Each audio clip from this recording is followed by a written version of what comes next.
ਜਿਹੜੀ standing committee on food and consumer affairs the report table ਹੋਈ ਹੈ ਉਹਦੇ ਨਾਲ ਬਿਲਕੁਲ ਆਮ ਆਦਮੀ ਪਾਰਟੀ ਪੂਰੀ ਤਰ੍ਹਾਂ ਬੇਨਕਾਬ ਹੋ ਚੁੱਕੀ ਹੈ। ਤੇ ਮੈਨੂੰ ਜਿਸ ਗੱਲ ਦੀ ਹੈਰਾਨੀ ਹੈ ਕਿ ਕੱਲ ਅਰਵਿੰਦ ਕੇਜਰੀਵਾਲ ਜੀ ਜਾਂਦੇ ਨੇ ਪੰਜਾਬ ਤੇ ਉੱਥੇ ਕਿਸਾਨਾਂ ਦੇ ਨਾਂ ਤੇ ਜਿੱਥੇ ਇੱਕ ਰੈਲੀ ਕਰਦੇ ਨੇ ਤੇ ਬਹੁਤ ਕੁਝ ਕਿਸਾਨਾਂ ਦੇ ਹੱਕ 'ਚ ਉਹਨਾਂ ਦੇ ਪਹਿਲੇ ਵੀ ਡਰਾਮੇ ਦੇਖਣ ਨੂੰ ਆਏ, ਲੇਕਿਨ ਵੱਡੇ ਮੁੱਦਾ ਜਿਹੜਾ ਅੱਜ ਸਭ ਤੋਂ ਜ਼ਰੂਰੀ ਕਿ ਜਿਹੜੀ ਇਹ ਸਟੈਂਡਿੰਗ ਕਮੇਟੀ ਦੀ ਰਿਪੋਰਟ ਜਿਸ ਮੀਟਿੰਗ ਦੇ ਵਿੱਚ ਉਹਨਾਂ ਦਾ ਲੋਕ ਸਭਾ ਦੇ ਜਿਹੜੇ ਲੀਡਰ ਨੇ ਤੇ ਪੰਜਾਬ ਦੇ ਉਹਨਾਂ ਦੇ ਮੇਨ ਪ੍ਰਧਾਨ ਵੀ ਹੈਗੇ ਭਗਵੰਤ ਮਾਨ ਜੀ, ਇਸ ਕੰਜ਼ਿਊਮਰ ਅਫੇਅਰਸ ਦੀ ਕਮੇਟੀ ਦੇ ਮੈਂਬਰ ਹੋਣ ਦੇ ਨਾਤੇ ਇਸ ਮੀਟਿੰਗ ਨੂੰ ਅਟੈਂਡ ਕਰਦੇ ਨੇ। ਜਿਸ ਮੀਟਿੰਗ ਦੀ ਰਿਪੋਰਟ ਦੇ ਆਮ ਹੈ ਕੱਢ ਕੇ ਲਾਈਆਂ ਕਾਗਜ਼ ਜਿਹੜੀ ਰეკਮੈਂਡ ਕਰਦੀ ਹੈ ਇਸ ਰਿਪੋਰਟ 'ਚ ਕਿ ਜਿਹੜੀ ਐਸੈਂਸ਼ੀਅਲ ਕਮੋਡਿਟੀਜ਼ ਵਾਲੀ ਐਕਟ ਹੈਗੀ, ਜਿਹੜੇ 3 ਕਿਸਾਨ ਦੇ ਕਾਨੂੰਨ ਬਿੱਲ ਜਿਹਦਾ ਵਿਰੋਧ ਬਹੁਤ ਲੰਬੇ ਸਮੇਂ ਤੋਂ ਕਿਸਾਨ ਕਰ ਰਹੇ ਨੇ ਤੇ ਕਈ ਕਿਸਾਨਾਂ ਨੇ ਆਪਣੀ ਜਾਨਾਂ ਵੀ ਗਵਾ ਦਿੱਤੀਆਂ ਹੈਗੀਆਂ, ਉਹਨਾਂ ਦੇ ਵਿਰੋਧ ਦੇ ਇਸ ਬਿੱਲ ਦੇ ਵਿਰੋਧ 'ਚ ਨਹੀਂ, ਲੇਕਿਨ ਕਮੇਟੀ ਰეკਮੈਂਡ ਕਰਦੀ ਹੈ ਕਿ ਜਿਹੜਾ ਐਸੈਂਸ਼ੀਅਲ ਕਮੋਡਿਟੀਜ਼ ਵਾਲਾ ਐਕਟ ਹੈਗਾ ਉਹ ਸਰਕਾਰ ਨੂੰ ਅਸੀਂ ਕਹਿੰਦੇ ਕਿ ਉਹਨੂੰ immediately in letter and spirit ਉਹਨੂੰ ਲਾਗੂ ਕੀਤਾ ਜਾਏ ਤੇ ਕਿਸੇ ਹਾਲਤ 'ਚ ਉਹਨੂੰ ਰੋਕਿਆ ਨਾ ਜਾਏ। ਇਸ ਕਮੇਟੀ ਦੇ ਮੈਂਬਰ ਸ਼੍ਰੀ ਭਗਵੰਤ ਮਾਨ ਜੀ ਜਿਹੜੇ ਕਮੇਟੀ ਦੇ ਮੈਂਬਰ ਨੇ ਤੇ ਜਿਨ੍ਹਾਂ ਨੇ ਇਸ ਮੀਟਿੰਗ 'ਚ ਉਹਨਾਂ ਨੇ ਆਪ ਅਟੈਂਡ ਵੀ ਕੀਤੀ ਹੈ ਤੇ ਇਹਦੇ ਨਾਲ ਸਹਿਮਤੀ ਦਿੱਤੀ ਹੈ। ਮੇਰੇ ਸਿਰਫ 3 ਪ੍ਰਸ਼ਨ ਹੈਗੇ, 3 ਸਵਾਲ ਹੈਗੇ। ਪਹਿਲੀ ਗੱਲ ਕਿ ਜਿਹੜੀ ਵੀ ਕਮੇਟੀ ਦੀ ਰਿਪੋਰਟ ਹੁੰਦੀ ਹੈ ਉਹ ਜਿਹੜੇ ਮਿੰਟਸ ਹੁੰਦੇ ਨੇ ਉਹ ਸਰਕੂਲੇਟ ਕੀਤੇ ਜਾਂਦੇ ਨੇ। ਪਹਿਲੇ ਡਿਸਕਸ਼ਨ ਕੀ ਹੋਣੀ ਹੈ ਇਹ ਵੀ ਮਾਨ ਸਾਹਿਬ ਦੇ ਅੱਗੇ ਆਈ ਤੇ ਫਿਰ ਉਸ ਕਮੇਟੀ ਦੀ ਰეკਮੈਂਡੇਸ਼ਨਸ ਕੀ ਸੀ ਉਹ ਵੀ ਮਾਨ ਸਾਹਿਬ ਨੂੰ ਭੇਜੀ ਗਈ।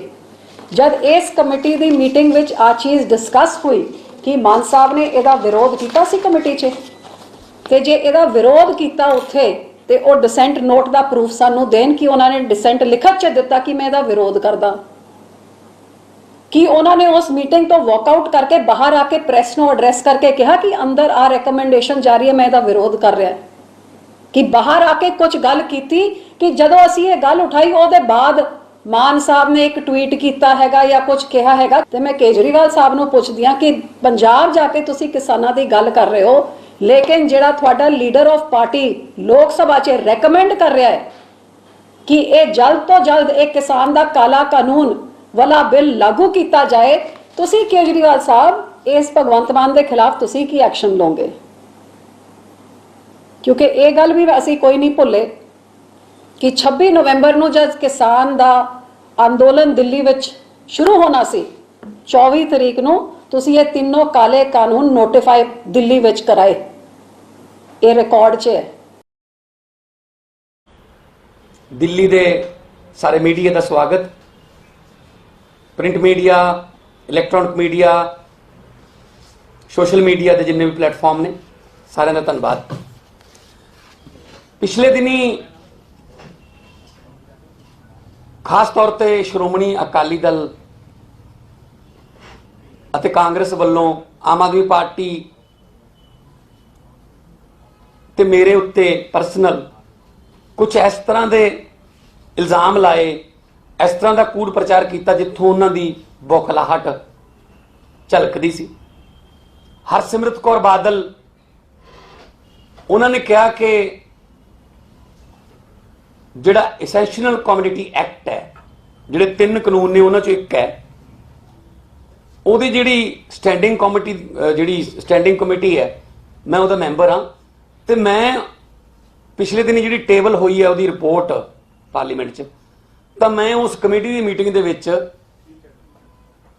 ਮੈਂ ਸਮਰਥਨ ਕੀਤਾ ਕਿ ਹਾਂ ਇਹ ਲਾਗੂ ਹੋ ਜਾਣੀ ਚਾਹੀਦੀ। ਤੇ ਉਹਨਾਂ ਨੇ ਤਾਂ ਇਹ ਵੀ ਇਲਜ਼ਾਮ ਲਾਏ ਨੇ ਕਿ ਅਸੀਂ ਪੂੰਜੀਪਤੀਆਂ ਤੋਂ ਕਰੋੜਾਂ ਰੁਪਏ ਲੈ ਕੇ ਅਸੀਂ ਇਹ ਸਮਰਥਨ ਦਿੱਤਾ ਹੈ। ਤਾਂ ਹਰਸਿਮਰਤ ਕੌਰ ਬਾਦਲ ਜੀ ਨੇ ਕਿਹਾ ਕਿ ਉਹ ਮਿੰਟਸ ਜਿਹੜੇ ਨੇ ਉਹ ਮੀਟਿੰਗ ਦੇ ਉਹ ਪੇਸ਼ ਕਰਨ ਭਗਵੰਤ ਮਾਨ, ਔਰ ਮੈਨੂੰ ਬੜੀ ਖੁਸ਼ੀ ਹੈ ਕਿ ਮੈਂ ਅੱਜ ਆਪਣੀ ਜਿਹੜੀ ਕਮੇਟੀ ਹੈ standing committee on food consumer affairs and public distribution ਉਹਦੇ ਆਫਿਸ ਦੇ ਵਿੱਚੋਂ ਜਿਹੜੀ ਲਾਸਟ ਮੀਟਿੰਗ ਹੋਈ ਸੀ ਪ੍ਰਾਈਸ ਰਾਈਜ਼ ਦੇ ਉੱਤੇ 16/12/2020 16 ਦਸੰਬਰ 2020 ਨੂੰ ਉਹਦੇ ਮੈਂ ਮਿੰਟਸ ਲੈ ਕੇ ਆਇਆ, ਲਿਖਤੀ ਵੀ ਨੇ, ਪ੍ਰਿੰਟਡ ਆਡੀਓ ਲਿਖਿਆ ਹੋਇਆ ਨਾਲ, ਮੈਂ ਤੁਹਾਨੂੰ ਦੇਵਾਂਗਾ, ਮੇਰੇ ਕੋਲ ਕਾਪੀਆਂ ਨੇ। ਤੇ ਬਹੁਤ ਸਾਰੇ ਐਮਪੀ ਉੱਥੇ ਬੋਲੇ ਜਿਹੜੇ ਵੀ ਕਮੇਟੀ ਦੇ ਵਿੱਚ ਨੇ, ਤੇ ਮੈਂ ਹਾਈਲਾਈਟ ਜਿਹੜਾ ਮੈਂ ਕਰਕੇ ਇਹ ओरिजिनल है, मैं ਤੁਹਾਨੂੰ पहुंचा दूंगा। हाईलाइटेड है, हाईलाइटेड। ਤਾਂ ਹਰਸਿਮਰਤ ਕੌਰ ਬਾਦਲ ਜੀ ਸ਼ਾਇਦ ਸੁਣ ਰਹੇ ਹੋਣਗੇ ਕਿਤੇ ਨਾ ਕਿਤੇ, ਅੱਜ ਉਹਨਾਂ ਦਾ ਅਸਲੀ ਚਿਹਰਾ ਸਾਹਮਣੇ ਆਊਗਾ। ਉਹਨਾਂ ਨੂੰ ਵੀ ਬਾਅਦ ਚ ਮੈਂ ਸਵਾਲ ਪੁੱਛਦਾ। ਯਾਰ ਲਿਖਿਆ ਸ਼੍ਰੀ ਭਗਵੰਤ ਮਾਨ, मेरी बारी आई है, तो मैं की कह रहा, हिंदी च पढ़ के सुनाऊंगा। जैसा कि मेरे सहयोगी सांसद ओडिशा से हैं, उन्होंने भी यही सवाल किया है। आपको यह नहीं लगता ये गल मैं ਜਿਹੜੇ ਐਸੈਂਸ਼ੀਅਲ ਕਮੋਡਿਟੀ ਦੀ ਜਿਹੜਾ ਡਿਪਾਰਟਮੈਂਟ ਹੈ ਉਹਦੇ ਜਿਹੜੇ ਆਫੀਸਰ ਬੁਲਾਏ ਹੋਏ ਸੀ ਉਹਨਾਂ ਨਾਲ ਗੱਲ ਕਰ ਰਹੇ ਹਾਂ, मैं सवाल पूछ रहा ਉਹਨਾਂ ਨੂੰ कमेटी ਦੇ ਵਿੱਚ। ऑडियो भी मेरे को, मैं ऑडियो भी सुनाऊंगा। आपको ये नहीं लगता कि जो आवश्यक वस्तु अधिनियम 2020 है, क्योंकि मैं खुद कॉमर्स का विद्यार्थी हूं, इकोनॉमिक्स का एक फेमस फार्मूला है, more supply less demand, less supply more demand. आपको यह नहीं लगता कि हमने प्राइवेट प्लेयर्स को यह सुविधा दे दी है कि वो जितना भी चाहें उतना स्टॉक कर सकते हैं? क्योंकि हमने आवश्यक वस्तु अधिनियम में संशोधन किया है, वह जब चाहेंगे सप्लाई बढ़ा देंगे, जब चाहेंगे सप्लाई कम कर देंगे। इससे उनके हाथों में जरूरी वस्तुओं की कीमतें आ जाएंगी, उनकी मनमर्जी चलेगी। ये मेरे मिनट्स हैं बोले हुए, रिकॉर्डेड पार्लियामेंट से। जब उनको फार्मिंग एक्ट के अधीन चावल खरीदना होगा तब वह 1 महीने पहले ही खरीद लेंगे। जैसा कि नॉर्थ अमेरिका और यूरोप में ऐसा होता है, वहां सौगी और बादाम वगैरह होते हैं, 1 महीने पहले मार्केट में आ जाते हैं, तो प्राइस डाउन हो जाते हैं, तभी वो किसानों से खरीद कर उन्हें स्टॉक कर लेते हैं और उसके बाद अपनी मनमर्जी चलाते हैं। सभापति महोदय जी, जो चेयरमैन है संदीप भट्टाचार्य, जो टीएमसी के हैं, वो चेयरमैन है इस कमेटी के। लोगों के मन में एक भ्रम है कि आप उसको भी क्लियर कीजिए कि कुछ जरूरी वस्तुओं को जरूरी वस्तुओं की लिस्ट से हटा दिया गया है। अब ये जरूरी वस्तुएं नहीं रही, जैसे प्याज जरूरी वस्तुओं में नहीं है, टमाटर भी जरूरी वस्तुओं में नहीं रहा। अगर गरीब लोगों के घर में चटनी भी बननी होगी तो सिर्फ प्याज की बनेगी, और टमाटर और प्याज तो चाहिए। आप दाल की तरफ ना भी जाएं तो गरीब से गरीब परिवार को कम से कम प्याज तो चाहिए होता है। सर, प्याज की वजह से 2-3 सरकारें बदल चुकी हैं, ये मैंने बोला हुआ है। यहां तक कि दिल्ली की एक सरकार प्याज की वजह से बदल गई थी। आपको नहीं लगता कि सरकार को इसको अपने हाथों में रखना चाहिए, जरूरी वस्तुओं की कीमतों को, इसेंशियल कमोडिटी, बजाय इसके कि हम किसी का वेट करें?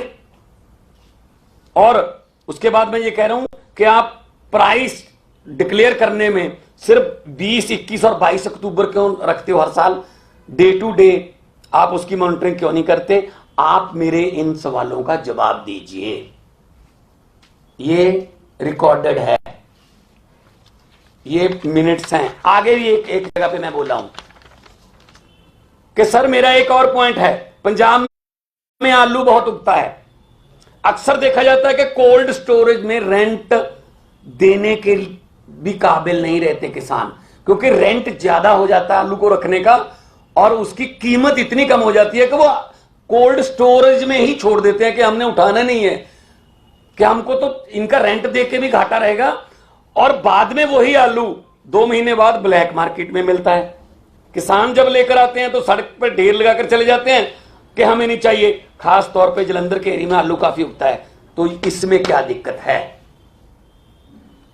एक पॉइंट मैंने आगे भी उठाया है कि जो इंपोर्ट है उसका कानून चेयरमैन साहब, कई बार 15 दिनों के लिए एक्सपोर्ट बैन हो जाता है, और जैसे ही कीमतें बढ़ती हैं और बड़े पूंजीपति उन शिप्स को अपने कब्जे में ले लेते हैं तो 15 दिन के बाद खोल दिया जाता है, और उसमें मान भी रहे हैं कि हाँ ऐसा होता है।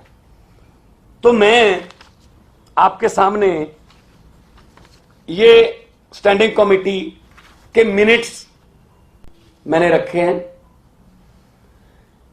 मैं हरसिमरत कौर बादल, जो कि अभी बठिंडा से सांसद भी हैं, 2.5 महीने उनका पूरा परिवार इन्हां बिलों की तारीफ करता रहा, बहुत वधिया बिल ने, ते हुण मेरे ते इस तरह के इल्जाम लाउंदे ने। हरसिमरत कौर बादल जी नूं मैं चैलेंज करना चाहना, पहली गल तो यह कि हरेक नूं अपने वर्गा ना समझिया करो कि कोई पूंजीपतियों तो पैसे ले लांगे जां साइन किसी होर तरीके ना करांगे, बाहर जाके कोई होर कहांगे, पार्लीमेंट कुछ होर बोलांगे, लोगों को कुछ होर कहांगे। हुण मैं एक चैलेंज करना चाहना हरसिमरत कौर बादल नूं कि मैं तो अपने मिनट्स जिहड़े ने वो पेश करते, पब्लिक जनतक करते अज तुहाडे सामने मीडिया सामने, कि मैं विरोध किया सी। अगे कमेटी है, क्योंकि कमेटी के 31 मैंबर ने, ज़्यादातर उहदे विच बीजेपी दे ने, तो उन्होंने तो रिपोर्ट जी देनी है। मेरा विरोध तो मैं तो लोक सभा भी कल भी विरोध किया, जो दिल्ली वाला कानून आया, पर तो ध्वनि मत ना पास कर लेंगे, बहुमत है, पास करना या उत्थे रिपोर्ट देनी अलग गल है, इत्थे रिकॉर्ड ते विरोध करना अलग गल है। मैं उन्होंने चैलेंज करदा हरसिमरत कौर बादल नूं, अकाली दल नूं, कि हुण तुसीं 5 जून 2020 दे विच ਜਿਹੜੇ ਇਹ ਤਿੰਨੋਂ ਕਾਨੂੰਨ ਆਰਡੀਨੈਂਸ ਦੇ ਰੂਪ ਚ ਕੈਬਨਿਟ ਚ ਆਏ ਸੀ, ਜਿਸ ਕੈਬਨਿਟ ਦੀ ਮੈਂਬਰ ਸੀ ਹਰਸਿਮਰਤ ਕੌਰ ਬਾਦਲ, ਉਹਦੇ ਵੀ ਇਸੇ ਤਰ੍ਹਾਂ ਦੇ ਮਿੰਟਸ ਜਾਰੀ ਕਰਨ। ਮੈਂ ਫਿਰ ਦੁਬਾਰੇ ਕਹਿਣਾ, ਹਰਸਿਮਰਤ ਕੌਰ ਜੀ, ਤੁਹਾਨੂੰ ਚੈਲੰਜ ਕਰਦਾ ਮੈਂ ਕਿ ਤੁਸੀਂ ਕਿਸਾਨਾਂ ਦੇ ਸਾਹਮਣੇ 5 ਜੂਨ 2020 ਦੀ ਜਿਹੜੀ ਕੈਬਨਿਟ ਮੀਟਿੰਗ ਜਿਹਦੇ ਵਿੱਚ ਪਹਿਲੀ ਵਾਰ ਇਹ ਤਿੰਨੋਂ ਕਾਨੂੰਨ ਆਏ ਸੀ, ਤੇ ਤੁਸੀਂ ਉਸ ਮੀਟਿੰਗ ਦੇ ਵਿੱਚ ਹਾਜ਼ਰ ਸੀ, ਤੇ ਤੁਸੀਂ ਲੋਕਾਂ ਨੂੰ ਕਹਿੰਦੇ ਹੋ ਕਿ ਮੈਂ ਇੱਥੇ ਵਿਰੋਧ ਕੀਤਾ, ਤਾਂ ਇਸ ਤਰ੍ਹਾਂ ਦੇ ਮਿੰਟਸ ਜਾਰੀ ਕਰੋ। ਤੇ ਇਹਦੀ ਆਡੀਓ ਜੇ ਸੁਣਨੀ ਚਾਹੁੰਦੇ ਹੋ ਤਾਂ ਮੈਂ, ਕਿਉਂਕਿ ਸੇਮ ਹੀ ਜਿਹੜਾ ਜੋ ਪ੍ਰਿੰਟਡ ਹੈ ਉਹ ਆਡੀਓ ਤੋਂ ਹੀ ਪ੍ਰਿੰਟਡ ਹੈ, ਪਰ ਕੁਝ ਭਰਮ ਭੁਲੇਖੇ ਕਿਸੇ ਨੂੰ ਹੋਣਗੇ, ਉਹ ਵੀ ਦੂਰ ਕਰ।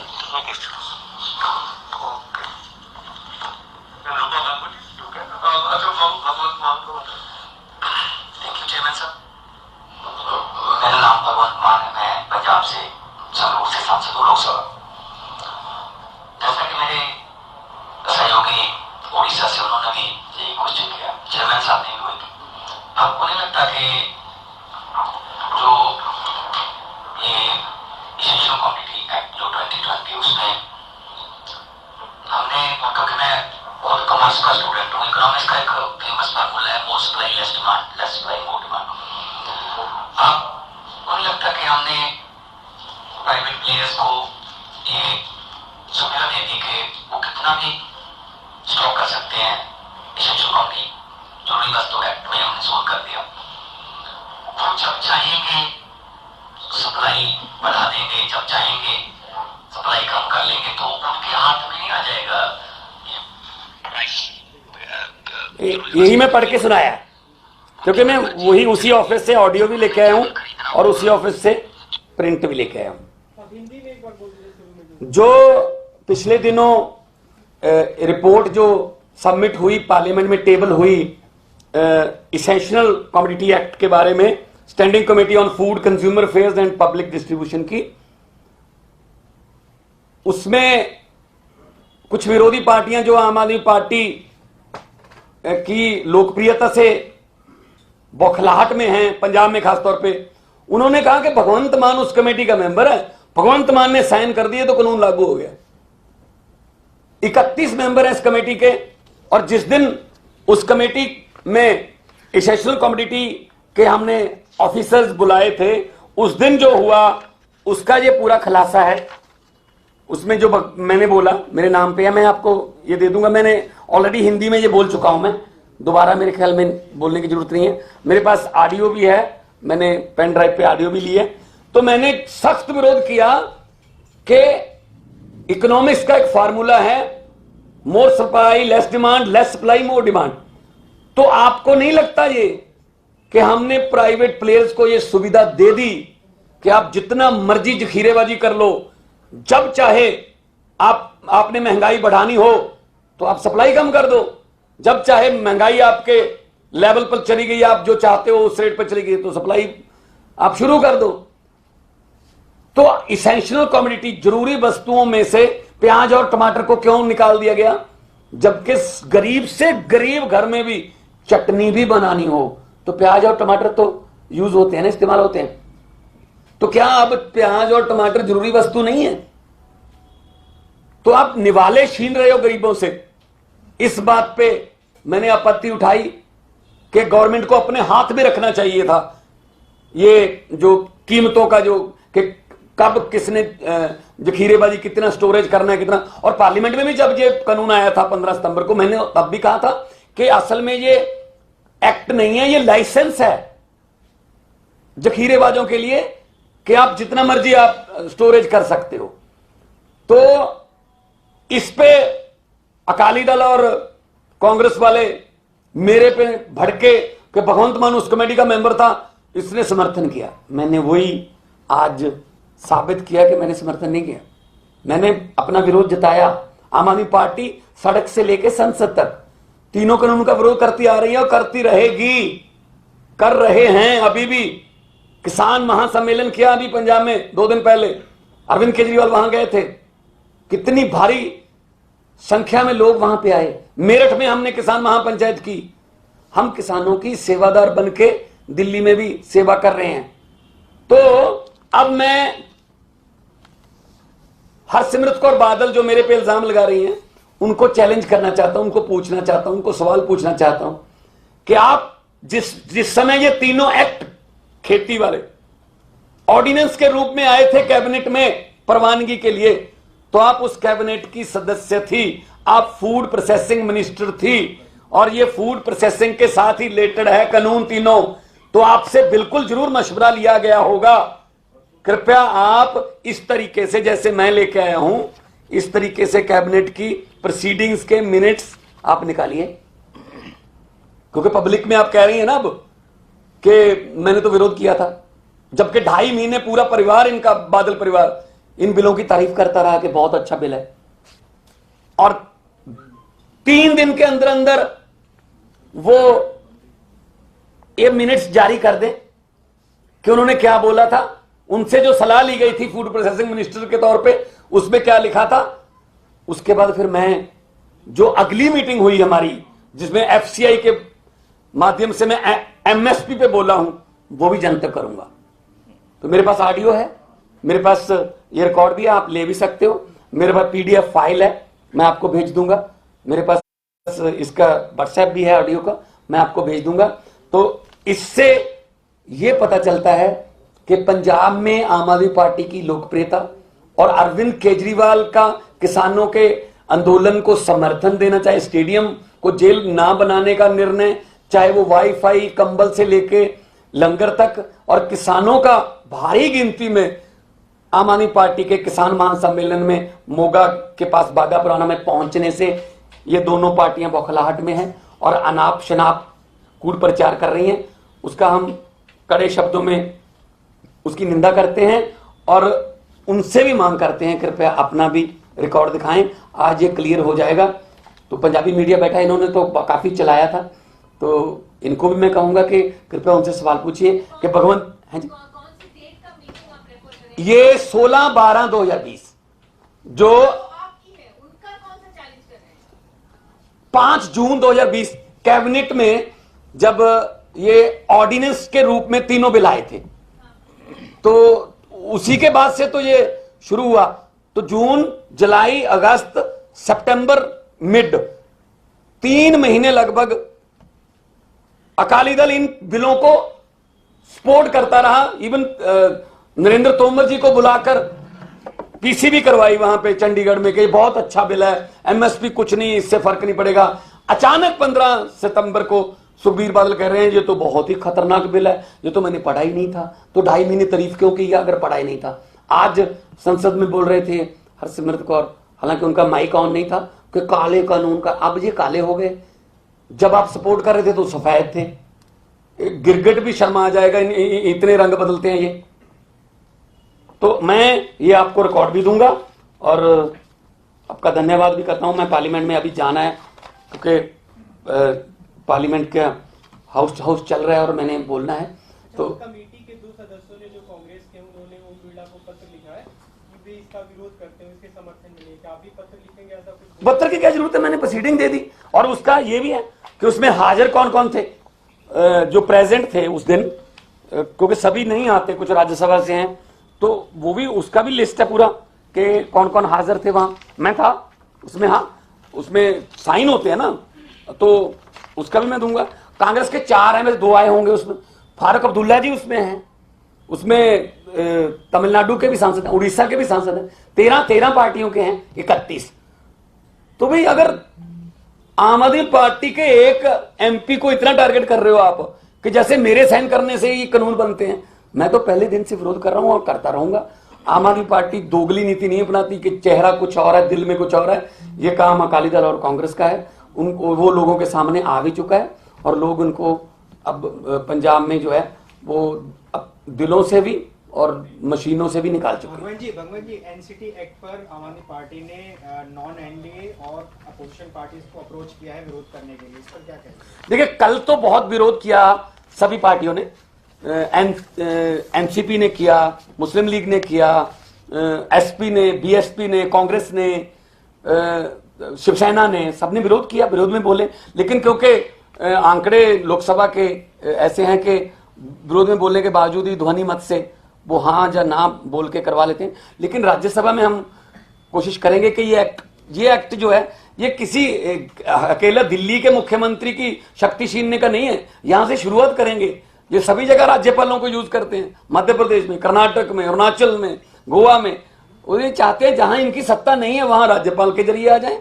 तो हमने इसका विरोध किया और कर रहे हैं। हम उनको मॉरली सपोर्ट करना चाहिए उनका, क्योंकि किसी की भी बारी आ सकती है तंग करने की। तो ये तानाशाही रवैये के खिलाफ हमने कल बोला भी था और आज राज्यसभा में भी बोलेंगे।